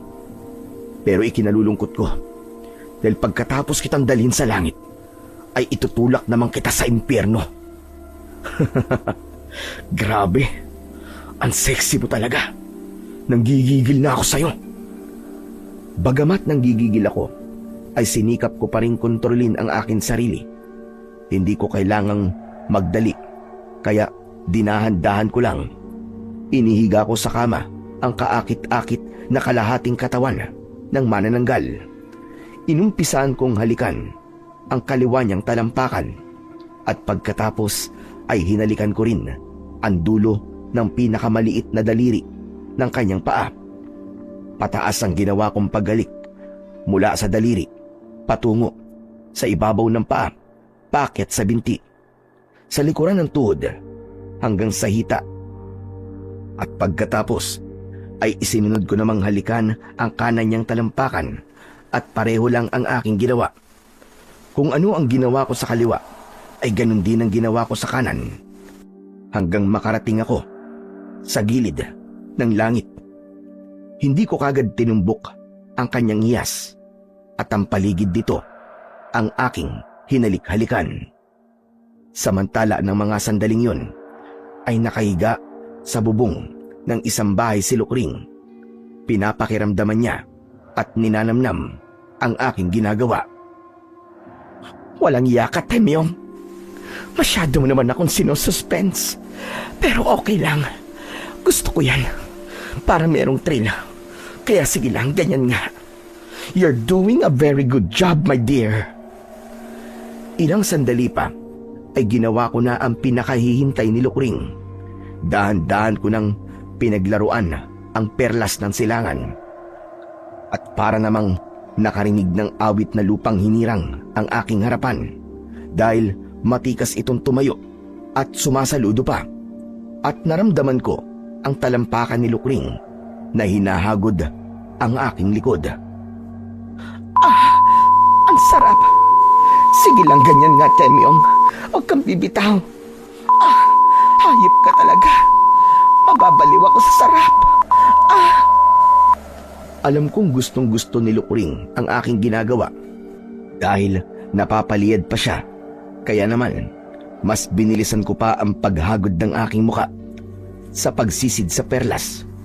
Kaya naman, habol hininga ang pag-ungol ni Lukring sa ibabaw ng bubong at unti-unting tumirik ang kanyang mga mata dahil sa nakakabaliw na ligayang kanyang nararanasan. Habang pabilis ng pabilis ang aking paghagod, ay palakas naman ng palakas ang ungol ni Lukring na sinabayan pa ng malakas ding pag-alulong ng aso. Ang maliwanag na bilog na buwan ay nagtago sa ulap na parabang nahihiya sa kanyang naririnig at nasasaksihan. Hindi na ako nagpapigil at hinubad ko na ang suot kong short dahil maging si Junjun ko ay gusto na ring sumisid sa perlas, hindi lang sa bandang silangan kundi pati na rin sa kanluran. At tunay ngang masikip ang lagusan papuntang langit. Aray ko po! Ang sakit! Dahan-dahan lang, Temyong! Masakit talaga! Nakailang beses din akong labas-pasok sa makipot na pinto hanggang sa makarating ako sa langit. Saglit akong humiga at nagpahinga dahil pakiramdam ko ay naubos ang aking lakas. Biglang pumasok sa isip ko ang garapong may lamang langis, kaya tumayo kagad ako at nagbihis. Dali-dali akong bumaba upang kunin yun at ibuhos sa kalahating katawan ni Lukring. Hawak ko na ang garapon at lumakad ako papuntang hagdan, pero napatigil ako pagkarating ko ng hagdan. Teka muna, tama ba talaga itong gagawin ko? Kapag tinapos ko si Lukring, ay siguradong tapos na rin ang kaligayahan ko. At bakit siya sisingilin ko? Gayong si Bruno naman talaga ang may utang sa akin. Nagdadalawang isip ako dahil nalilito ko at hindi ko na alam ang gagawin ko. May dalawang puwersang humahatak sa akin at may dalawang tinig akong naririnig. Ang isang tinig ay nagsasabing, "Ano pang hinihintay mo, Temyong? Gawin mo na ang dapat mong gawin. Bilisan mo, bago pa maging huli ang lahat." At ang kataliwas na tinig naman ay nagsasabing, "Huwag, Temyong. Wala ka bang konsensya? Pagkatapos mong magpakasasa at magpakaligaya, sa piling ni Lukring ay yan pa ang igaganti mo sa kanya. Kaya naman, minsan pa ay umuwi akong bigo dahil hindi ko na isa katuparan ang aking misyon. Ano ka ba naman, Temyong? 2 pagkakataon na ang iyong pinapalampas. Pasensya na po, Tay. Nakonsensya po kasi ako eh. Naawa po ako bigla kay Lukring. Walang konsensya at awa si Bruno. Kaya dapat ganun ka rin. Pasensya na po talaga. Dahil hindi ko po pala kayang gawin. Kung hindi mo kayang gawin, edi ako ang gagawa. Parang awa niyo na po, Tay. Huwag po. Ano ba nangyayari sa'yo? Bakit ka ba nagkakaganyan? Huwag mong sabihin na in love ka na sa halimaw na yon. Hindi naman po sa ganun, Tay. Nagawa ko naman po yung kalahati ng aking misyon eh. Tama na po siguro yun. Ano bang ibig mong sabihin, ha? Ipinagtapat ko na kay Tatay ang buong pangyayari at inaasahan kong mauunawaan niya ako. Anak ka ng teteng, oo. Kaya naman pala eh. Marupok ka rin pala. At malamang nag-enjoy ka. Kaya gusto mong ulit-ulitin. Hindi ko po alam, Tay. Basta, bahala na po. Delikado yan, Temyong. Paano kung malaman ni Bruno? Siguradong re-resbakan ka niya. Huwag po kayo mag-alala, Tay. Dahil kakampi na po natin si Lukring. Paano mo naman nasabi yun? Basta, Tay, sigurado ako ron. Hindi natin kaaway si Lukring. At hindi niya hayaang saktan tayo ni Bruno. Nakakahiya mang aminin. Pero tama si Tatay. Nag-enjoy talaga ako kay Lukring at hindi ko inaasahang ako ang nakauna sa kanya. Isa yung maganda at masayang karanasang hindi ko na siguro makakalimutan. At marahil ay ganun din siya. Pero hindi ko pa alam kung ganun talaga ang kanyang saloobin. Samantala ng gabi ring yun, ay may bago na namang nabiktima si Bruno. Yun ang ika-7 niyang biktima. Ang lupit mo talaga, kuya. May bago ka na namang biktima. At imported pa, ha? Napakamalas naman ang Amerikanang yun. Minsan lang nagawin ng Pilipinas. Nadali mo pa. Sinabi ko sa'yo kahapon, di ba? Kaya huwag ka na magtaka. Basta lahat ng nagugustuhan ko, nakukuha ko. Ikaw naman, nabiktima mo rin ba? Yung sinasabi mong buntis? Hindi eh. Ang daming kasama sa bahay. Hindi ako makadiskarte ng maayos. Bakit? Ano ba nangyari sa'yo? Ano ba yan? Bakit pa ika-ika ka maglakad? Parang ang lalaking bagong tuli ah. Kuwan kasi kuya. Masakit eh. Ano ba masakit sa'yo? Kuwan, yung aking ano... Ano nga yun? Bakit hindi mo masabi sa akin? May kulani kasi ako sa singit, kuya. Namamaga at sobrang sakit. Kaya nahihirapan ako maglakad. Anong kulani? Kahapon lang ay okay ka pa tapos ngayon may kulani ka na. Paano nangyari yun? Pwede bang wag ka na magtanong, kuya? Bakit ba hindi mo ako masagot ng diretso? May itinatago ka ba sa akin, ha, Lukring? Ano namang itatago ko sa'yo, kuya? Halatang halata kasi sa mga kinikilos mo. Hindi ka kagad makasagot sa tanong ko. At nabubulol ka pa. Kung mag-iimbento ka ng kasinungalingan, tiyakin mo munang kapani-paniwala. Bakit, kuya? Kaya mo bang patunayang nagsisinungaling nga ako sa'yo? Oo naman. Sige nga, ipakita mo nga sa akin yung kulani. Hay nako, ewan ko sa'yo, kuya. Kung ayaw mo maniwala, edi wag. Ang namagitan sa amin ni Lukring ay may malaking pagbabago sa balak kong paghihiganti. Hindi ko na kasi alam kung magagawa ko pa nga ba ang planong na pagkasunduan namin ni Tatay. Pero si Tatay desidido siya at dahil wala na siyang tiwala sa akin ay nagplano siyang mag-isa. Mukhang nahulog ng loob ni Temyong kay Lukring. Kaya hindi ko na siya pwedeng asahan. Ako na lang ang gagawa ng hindi kayang gawin ng aking anak. Kaya hihintayin ko ang susunod na kabilugan ng buwan. Hindi ko alam kung may alam na si Bruno sa namagitan sa amin ni Lukring, kaya minsan pa ay minanmanan ko ang mga kilos niya katulad ng nauna kong ginawang surveillance. Hindi lang siya ang minanmanan ko, kundi pati na rin si Lukring. Wala naman akong nakitang pagbabago sa pang-araw-araw na ginagawa ni Bruno. Halos katulad pa rin yun ng dati. Pero may kakaiba akong napansin kay Lukring. Halos ay lumalabas siya ng bahay na para bang meron siyang inaabangan. At minsan nga ay nakita ko siyang nagawi malapit sa bahay namin at pasulyap-sulyap pa sa bahay namin. Marahil ay ako ang hinahanap niya at nagbabaka sakaling muli kaming magkikita. Kung sa bagay ako man ay naku-curious na rin. Ano ba magiging reaksyon namin sa muli naming pagkikita? Maiilang na ba kami sa isa't isa? Magkakahiyaan na ba kami? O magiging kampante na kami sa isa't isa? Malalaman ko lang ang sagot sa mga tanong na yun kung magkikita nga kami. Isang araw, habang aking minamanmanan si Lukring, ay palihim ko siyang sinundan. Nakamaong pants siya at meron ding jacket na maong. May suot siyang sombrero at salamin. Kaya naman nahulaan ko ang kanyang gagawin. Magmamanman din siya katulad ng ginagawa kong pagmamanman. At tama nga ang hula ko kung saan siya pupunta.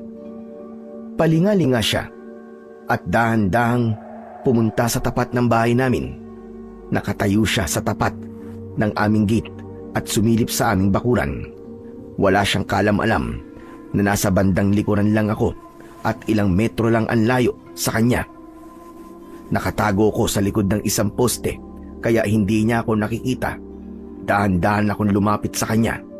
Nang hindi niya namamalayan, nakadungaw pa rin siya sa aming gate at palingalinga sa loob na para bang meron siyang hinahanap hanggang makalapit ako sa bandang likuran niya. "Sinong hinahanap mo?" Nagulat siya at napalingon sa kanyang likuran. Temyong, ikaw pala. "Naligaw ka yata. Ano bang sadya mo?" Wala. Napadaan lang ako. Sige. Aalis na ako. "Teka, sandali lang. Mag-usap muna tayo. Halika, pumasok tayo sa loob." Nakakahiya naman sa tatay mo. "Wala si tatay. Pinuntahan niya ang isa niyang kumparing may birthday kaya malamang gabi na ang dating nun." Binuksan ko ang gate at ako ang naunang pumasok. Pero hindi siya umalis sa kanyang kinatatayuan at nagkatinginan kami. Saglit na nag-usap ang aming mga mata. "Huli ka na, pumasok tayo sa loob. Huwag ka na mahiya." Naramdaman kong nag-aalangan siyang pumasok pero nakumbinsi ko pa rin siya. At habang naglalakad kami papasok sa loob, ay biglang bumilis ang tibok ng aking dibdib at unti-unting nag-init ang aking katawan dahil bigla kong naisip ang mga namagitan sa amin, lalo na nang malanghap ko ang amoy ng mabango niyang buhok, amoy shampoo, kaya malamang ay naligo muna siya bago umalis ng bahay. At nang makapasok na kami sa loob ng bahay, ay nagtama uli ang aming paningin at lalong bumilis ang tibok ng aking dibdib. At halos pareho kaming napasok sa malagkit naming pagtitig sa isa't isa. At kahit walang sinasambit na salita ang mga mata naming nag-uusap, ay nagkaintindihan kami dahil maliwanag ang mensaheng gusto naming iparating sa isa't isa. Hindi ko na napigilan ang aking sarili. Kinabig ko siya at hinalikan sa labi. At hindi naman siya pumalag at sa halip ay yumakap pa siya sa akin at naging madiin ang paglalapat ng aming mga labi. Mainit at nag-aalab. At nang kami ay bumitaw at nagkatinginan, nag-usap na naman ang aming mga mata at minsan pa ay muli ko siyang hinalikan. Mas madiin, mas maalab at mas matagal, kaya naman halos mapigtal ang aming hininga nang magbitaw ang aming mga labi. Nagkatinginan uli kami at pareho kaming napangiti at biniro ko pa siya. "Ano? Masarap ba?" "Oo naman, Temyong. Alam mo bang, ikaw ang aking first kiss." "Talaga? Ang swerte ko naman kung ganun." "Ikaw ba? Nasarapan ka rin ba sa aking halik, ha, Temyong?" "Siyempre, masarap ang mga labi mo eh. Pero ano, Temyong? Sabihin mo." Mas masarap halikan ang isa mo pang labi." Yung isa mong labi na may perlas. Ano ka ba? Huwag mo na nga yung ipaalala sa akin dahil tumatayo ang mga balahibo ko. Ako rin, Lukring. Pero hindi lang ang balahibo kong tumatayo kapag naaalala ko yon. Ay nako, ikaw talaga. Napakapilyo mo. Pero nagustuhan mo naman ang kapilyuan ko, di ba? Kaya ka nga nagpunta rito eh. Dahil namimiss mo yun. Oo na. Aaminin ko, Temyong. Mahihiya pa ba ako pagkatapos ng mga nangyari sa atin? Siya nga pala. May pagkain ba rito? Nagugutom na ako eh. Hindi pa ako nagtatanghalian. Oo, marami pang pagkain sa rep. Kumain muna tayo at pagkatapos, ikaw naman ang kakainin ko. Hindi ko talaga sukat akalain ang malaking pagbabago sa takbo ng mga pangyayari. Dahil ang babaeng gusto kong halayin at patayin dati ay pinapantasya ko na ngayon at pinananabikan. May kanin sa ref, kaya ininit ko yun, pati na rin ang sinigang na baboy, at yun ang aming tinanghalian. At habang kami ay kumakain, nagkwentuhan kami.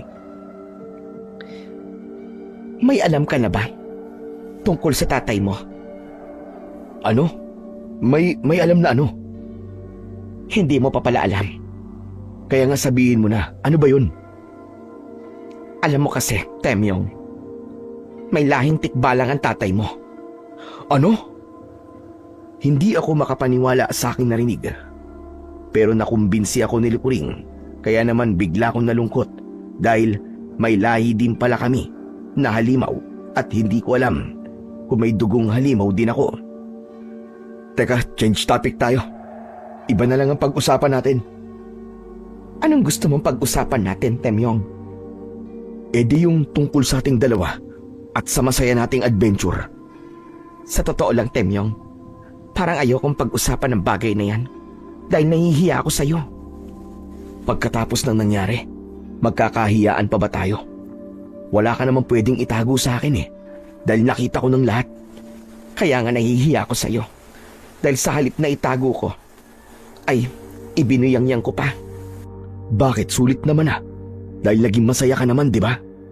Oo. Yung una masarap. Pero yung sumunod masakit na. Hindi ko naman kasi akalaing birhin ka pa pala. Pero huwag ka mag-alala. Dahil yung kasunod ay masarap na, hindi na masakit. Ano ka ba? Huwag mo nga akong tignan ng ganyan.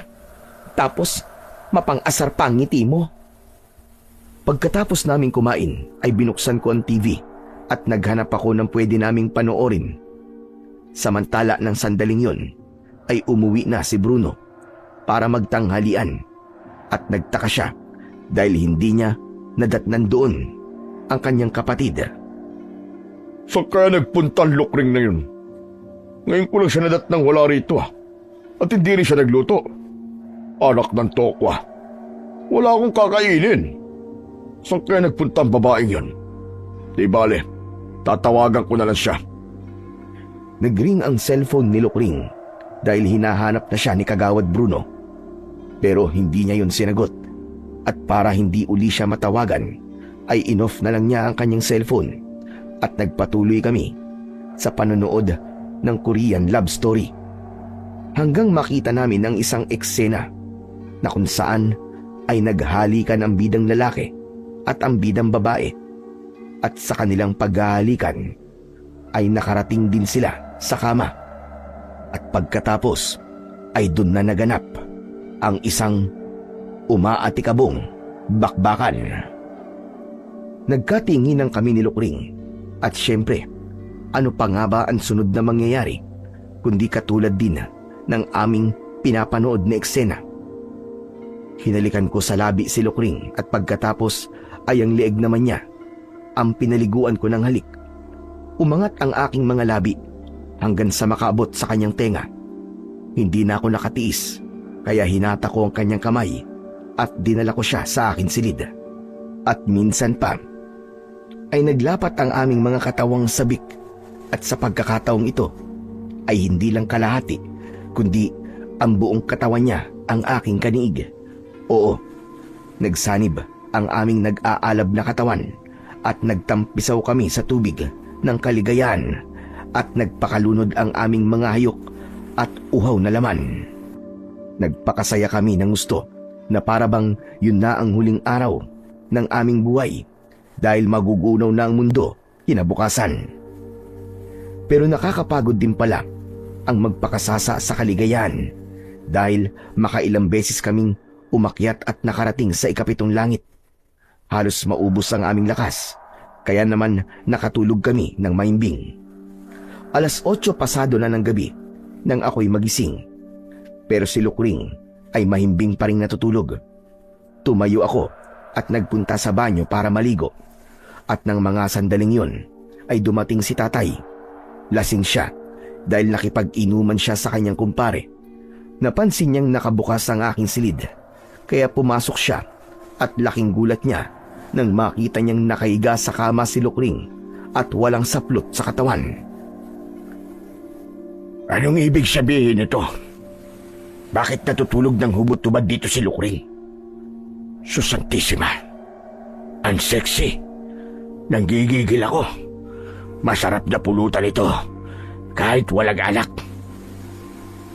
At dahil sa espiritu ng alak, ay hindi nakapagpigil si tatay.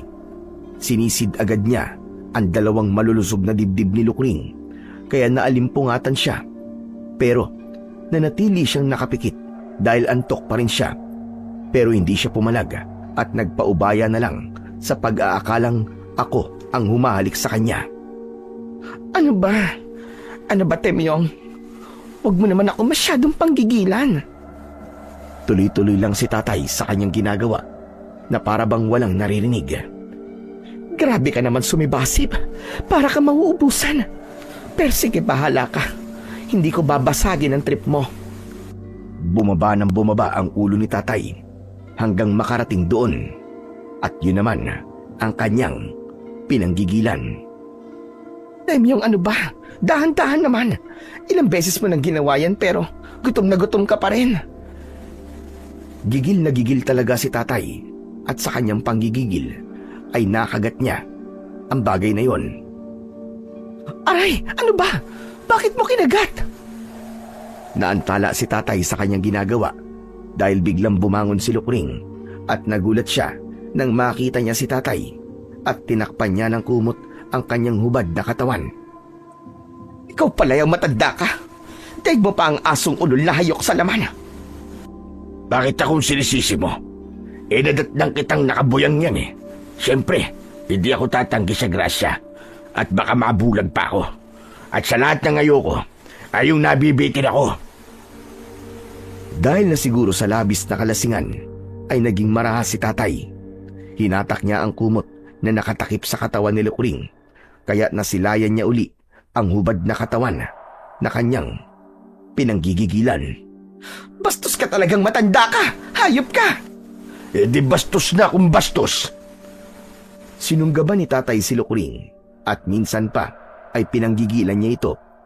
Nagpupumiglas naman ang dalaga at sumigaw pa ito na nakatawag sa akin ng pansin habang ako'y naliligo. Nagkataon namang may sabon pa ang aking ulo at katawan, kaya dali-dali akong nagbuhos at nagbanlaw. Masyadong naging mabilis ang pangyayari, kaya biglang nagbagong anyo si Lukring. Nahati ang kanyang katawan at siya ay naging isang manananggal. Nagbago rin ng anyo si tatay bilang isang kabayo at naging tikbalang, at silang dalawa ay naglaban. Kung tutusin ay mas malakas si tatay, pero hindi nawala ang epekto sa kanya ng alak kahit pa siya ay nagbago na ng anyo. Masikip sa loob ng bahay kaya sa labas sila nagpatuloy ng pakikipaglaban. At nang makalabas ako ng banyo, pinanood ko sila. Agilid si tatay dahil ilang beses siyang natumba dahil sa kalasingan. Nakita kong duguan ang kanyang leeg at katawan dahil sa kalmot ni Lukring. Mahaba kasi ang kanyang mga kuko. Tama na yan! Magsitigil kayo! Lukring, maawa ka sa tatay ko! Huwag kang makialam dito! At lalong huwag kang magmamakaawa sa kanya! Pasensya ka na, Temyong. Hindi kita mapagbibigyan. Kailangan kong ipagtanggol ang aking sarili. Pareho silang palaban at ayaw magpaawat, Kaya wala akong ibang nagawa kundi ang manood. Dehado talaga si tatay dahil hindi niya mahagip si Lukring. Hindi tumama ang kanyang suntok at tadyak, samantalang si Lukring ay aatake. At kapag nakatama ng kalmot, ay lilipad pataas. At habang tumatagal ang laban, ay parami ng parami ang kalmot ni tatay hanggang mabalot na ng dugo ang kanyang katawan. Biglang may pumasok sa isip ko. Nagpunta ako sa kusina at kinuha ako ang garapon ng langis na may nakababad na bawang at asin. Pinuntahan ko ang kalahating katawan ni Lukring at ibinuhos ko ron ang langis.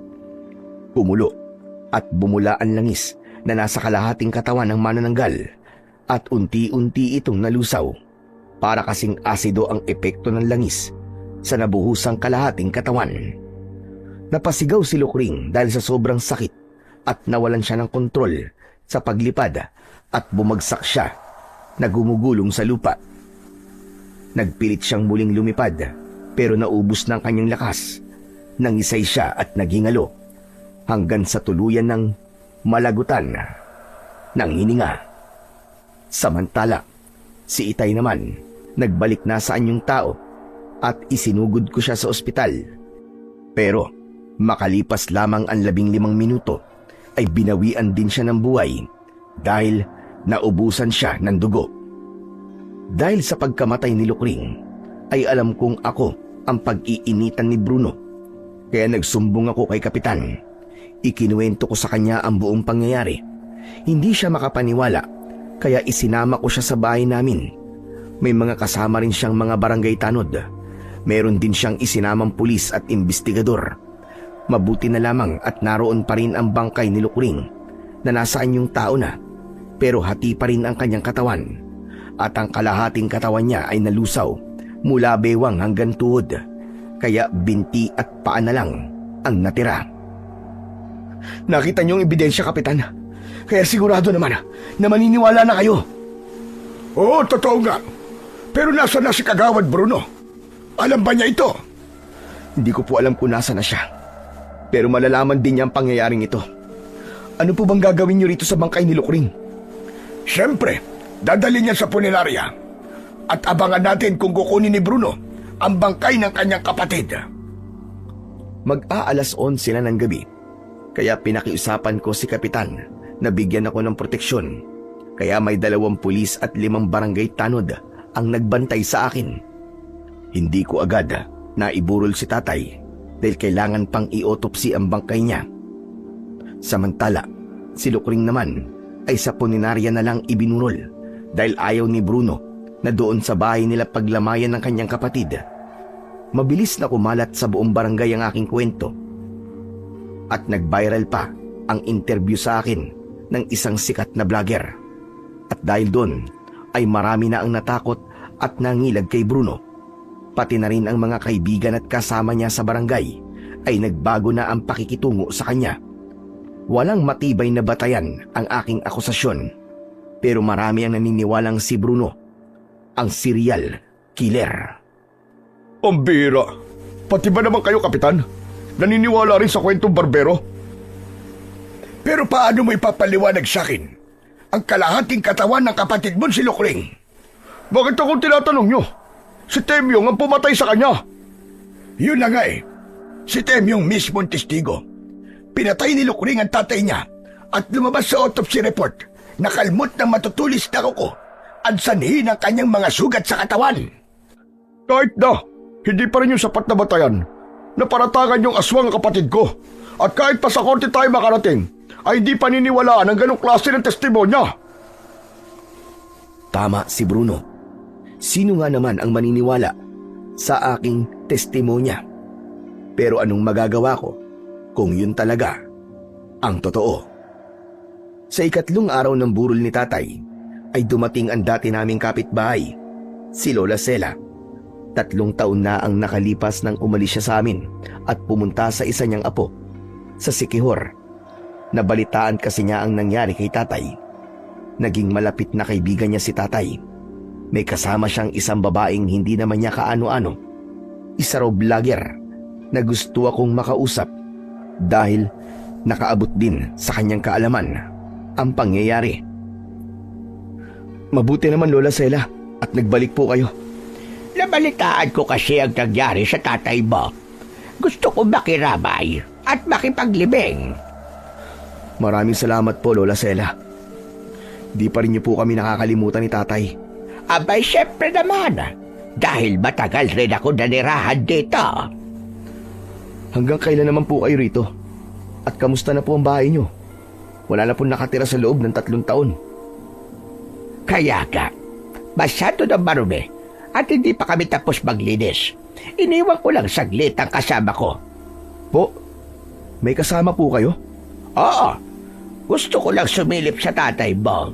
Pero babalik uli ako rito mamayang gabi at isasama ko yung sinasabi ko sa yung vlogger. Sino po ba ang vlogger na yun? Kung gusto mo ay pumunta ka mamayang hapon sa bahay. Ipagluluto kita ng paborito mong merienda. Sumilip saglit si Lola Sela sa bangkay ni tatay at nagpaalam na din agad.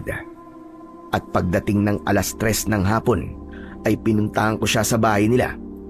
Nasa amin ang 3 kong pinsan, kaya sinabihan ko sila muna ang magbantay kay tatay.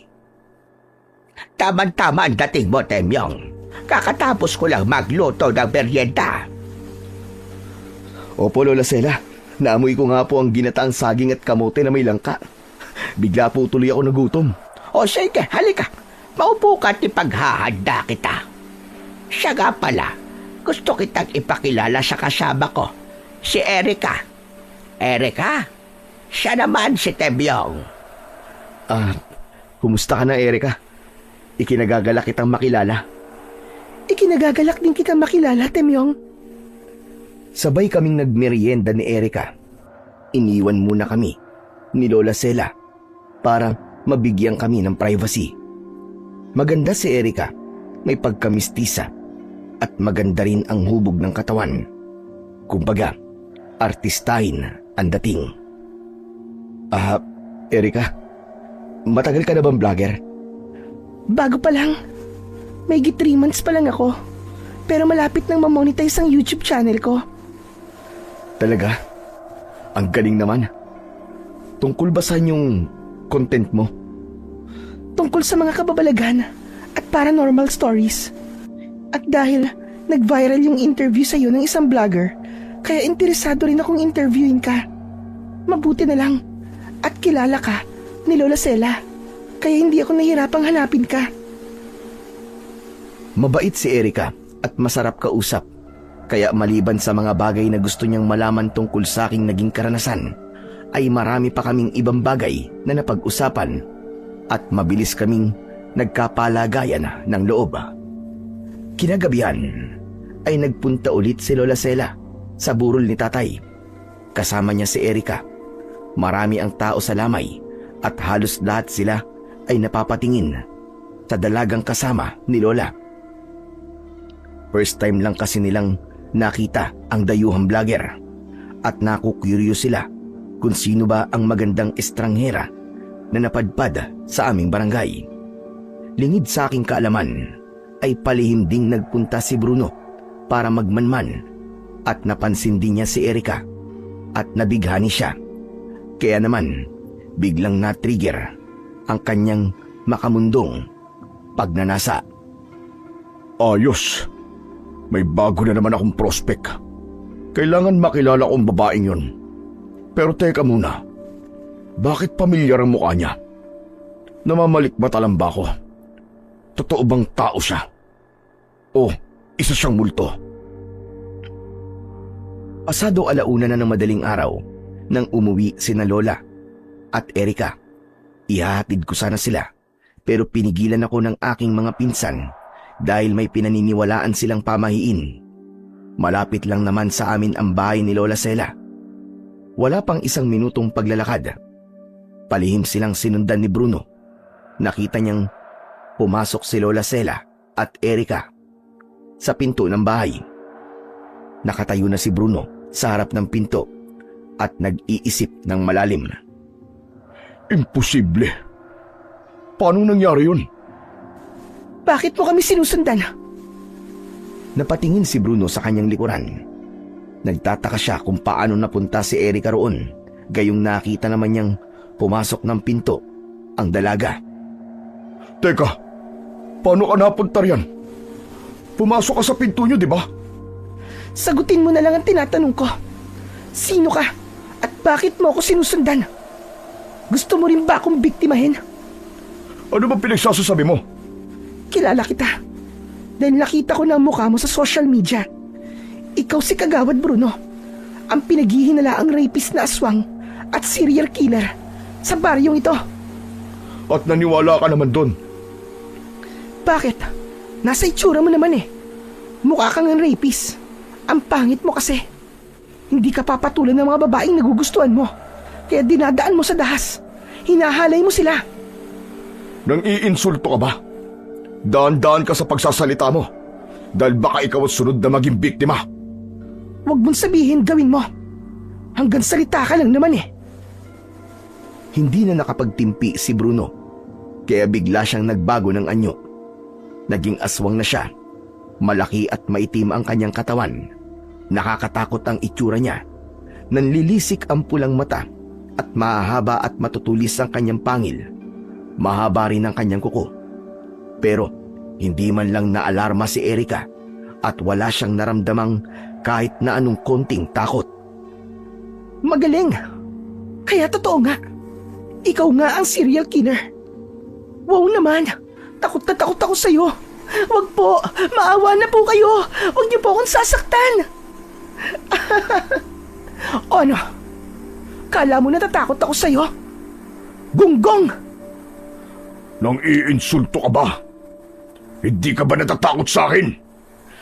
Mas nakakatakot ka sa anyong tao mo. Dahil mas nakakatakot ang kapangitan mo kaysa sa pagiging aswang mo. Ah, ganon. Humanda ka dahil pagbabayaran mo ang iyong pagiging lapastangan. Akma na sanang kakalimutin ni Bruno si Erica, pero may sinambit na salitang Latin si Erica. Isang salita na may halong salamangka, kaya biglang natigilan si Bruno.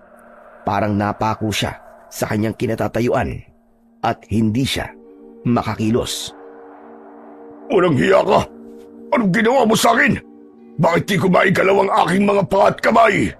Ginamitan mo ba ako ng mahika? Oo, ginamitan kita ng mahika. Dahil isa akong babaylan. At bukod doon, isa rin akong halimaw na katulad mo. Kaya humanda ka! Sa isang iglap ay biglang naputol ang katawan ni Erica at siya ay naging isang manananggal. Imposible! Isa kang manananggal! Bakit ganun? Hindi kita naamoy! Dahil kaya kong itago ang aking pagkalimaw sa kapwa ko aswang at manananggal. Kaya humanda ka. Dahil ito na ang magiging katapusan mo. Teka, sandali! Anong gagawin mo? Wala akong atraso sa'yo! Yun ang akala mo.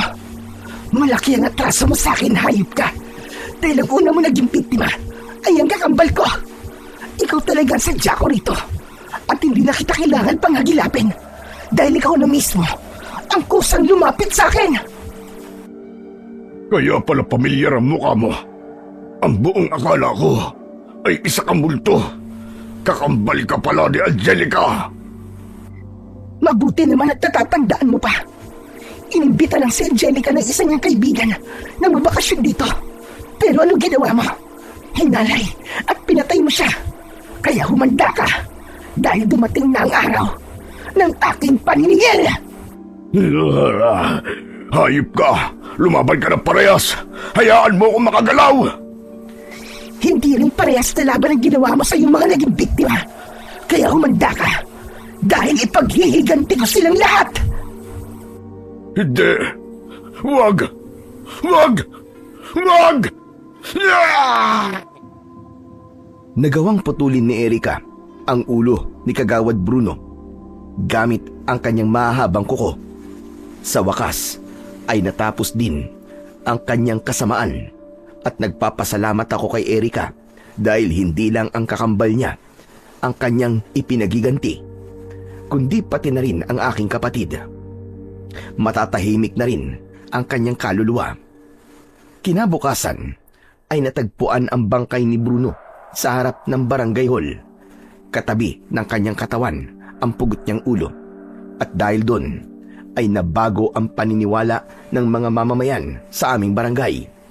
Hindi raw si Bruno ang serial killer dahil sino raw ang maglalakas loob na pumatay sa isang kilabot na aswang. Ngunit meron pa ring ibang naniniwalang si Bruno nga ang serial killer. At natutuwa sila dahil matatapos na rin ang mga nangyayaring krimen. Kasama na sa mga natuwa si Kapitan Ingo. Mabuti naman, Kapitan. At naniwala kayo.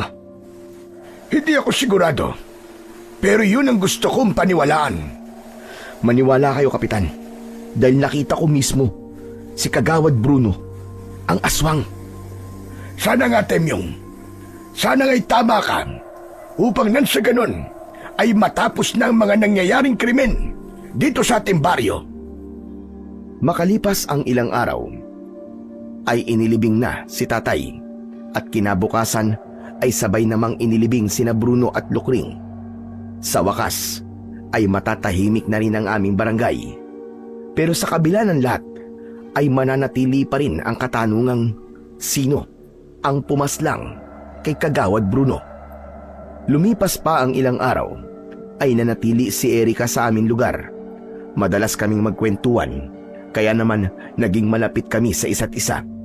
Unti-unting nahulog ang loob ko sa kanya pero pinipigilan ko ang aking sarili.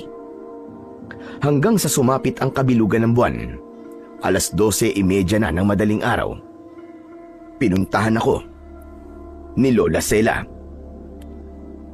Oh, Lola Sela, ano po sadya nyo? 10 oras na po ng gabi. Nawawala kasi si Erika. Ho?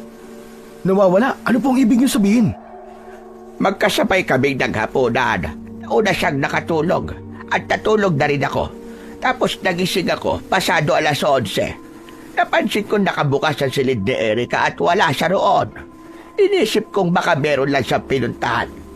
Pero makalipas ang 1 oras ay hindi pa rin siya nagbabalik.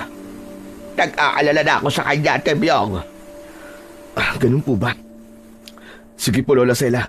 Dito po muna kayo. Hahanapin ko lang po siya. Nako, maraming salamat sa iyo, Temyong. Lumabas ako ng bahay para hanapin si Erika. Maliwanag naman ang bilog na buwan, kaya maliwanag din sa paligid. Sumaglit ako sa bahay ni Lola Sela at walang tao sa loob. Lumabas ako sa likod ng bahay at laking gulat ko dahil may nakita kong kalahating katawan sa tabi ng malaking puno. Bigla kong kinabahan at kahit natatakot ako ay nilapitan ko pa rin ang putol na katawan. At napaisip ako, kaninong katawan ito? Kay Erika ba? Isa rin ba siyang manananggal? Bigla ko tuloy naalala si Lukring at kung ano-anong pumasok sa isip ko. Hinubad ko ang palda ng putol na katawan at tumambad sa akin ang mapuputing mga hita. Mas maputi pa at mas flawless sa hita ni Lukring. Hindi ko na napigilan pa ang akin sarili, kaya ginawa ko rin sa putol na katawang yon ang ginawa ko dati kay Lukring. At parehas din ang reaksyon dahil pumulupot din sa akin likod at leg ang 2 paa. Alam ko si Erika yun at nagustuhan din niya ang ginagawa ko. Pero may kakaibang nangyari dahil makalipas lamang ang ilang sandali ay may narinig akong pagaspas ng pakpak. Tumingala ako at nakita ko ang kalahating katawan ni Erika. Sa sobrang takot ay napatakbo ako sa loob ng bahay. Hindi ako makagalaw sa aking inuupuan. Inihanda ko ang aking sarili. Wala na akong magagawa kung yun na ang aking magiging katapusan. Pero umaasa akong mapapatawad pa rin ako ni Erika sa aking kapangasan. Pumasok si Erika sa loob na nasaan yung tao na. Lumapit siya sa akin at titigan niya ako. At laking gulat ko dahil bigla niya akong hinalikan sa labi. Mainit at maalab ang kanyang halik. Kaya lalo ko pang ipinagdiinan ang aking labi. Pareho kaming nagpatianod sa agos ng aming nananabik na katawan at damdamin. Kaya naman makalipas lamang ang ilang minuto ay nasa kama na kami at parehong walang saplot ng katawan. Pinagsaluhan namin ang init ng gabi at sabay kaming naglakbay hanggang sa kami ay makarating sa pinakatuktok ng langit. Kinabukasan, maaga akong umuwi at nakita kong natutulog sa sopa si Lola Sela. Hinintay ko na lang siyang magising at nag-imbento na lang ako ng istorya. At pagkatapos namin magkape at kumain ng pandesal, ay umuwi na siya. 2 araw pa uli ang lumipas. Nagpaalam na sina Lola Sela at Erika. Babalik na raw sila sa Siquijor. Iiwan mo na ako, Erika?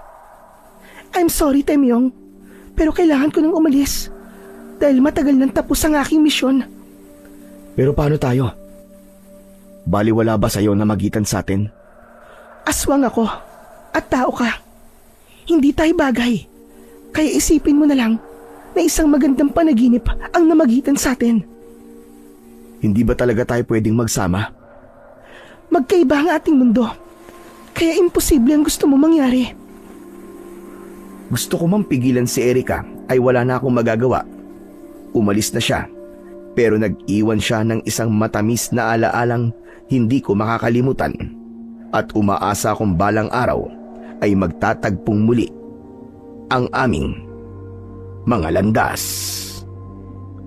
Pagkatapos ng mga pangyayaring yon sa aking buhay, ay naging tahimik at payapa ng muli ang aming baryo. Wala nang pagsalakay ng aswang. Tahimik nang nakakalabas ang mga tao at nakakapaglaro ng muli ang mga kabataan sa lansangan kahit gabi.